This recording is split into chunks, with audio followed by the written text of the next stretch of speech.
Hi மக்களே, இன்றைக்கி தென்கடலில் கடலுக்கு மீன் பிடிக்க போயிட்டு மீனவர்கள் வந்திருந்தாங்க. இன்றைக்கி மீன் வரத்து கொஞ்சம் கம்மி தாங்க. அந்தளவுக்கு ஒன்றும் விசேஷம் இல்லை.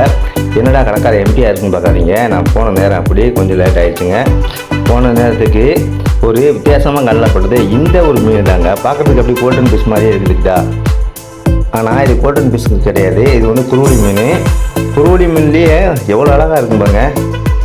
நீங்கள் சாப்பிட ஒரு மாதிரியாக இருந்தாலுமே டேஸ்ட்டில் பிடிச்சிக்கிற இந்த அடல் மீன்கள் வந்து நாக்கு மீன் சொல்லுவோம். இந்த இறாலுங்க, எத்தனையோ இறால் வகைகள் இருந்தாலும் இந்த இறாலுக்கு சரியான டேஸ்ட்டாக இருக்குது. சுவையில் தாறுமாறாக இருக்குது. கொஞ்சம் ரேட் அதிகமாக இருந்தாலும் பயங்கரமாக இருக்குது. பாருங்கள் இறாலோட இதை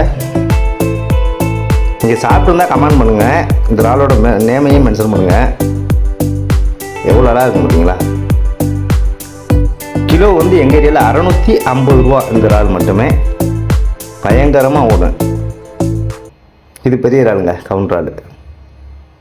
நல்ல சைஸான இறால். இந்த வருஷ சீசனில் நல்ல சைஸான இறால் தான் வந்துருந்துச்சு. சைஸு குறையே கிடையாது. இப்போ நம்மளை கவர்ந்துழுது இந்த ஒரு வகையான மீன் தாங்க குருவடி மீன்.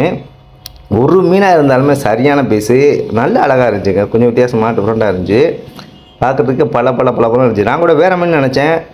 அப்புறம் எனக்கு கூட தெரியலை. நான் கேட்டேன், ஆனால் இது என்ன மீன் டிஃப்ரெண்ட்டாக இருக்குது அப்படின்னு பார்த்தா குருவடி மீன். பார்த்தீங்களா, கோல்டன் பீஸ் மாதிரியே இருக்குது பார்த்தீங்களா. நல்ல பிரஸ்தானம் பண்ணுங்க. அப்படியே பக்கத்துலேயே ஒரு தூண்டில் குரூப்பர் பீஸ் ஒன்று கிடச்சி அது தூண்டில் தட்டி மடியில் வந்திருக்கும் போல் பாருங்கள்.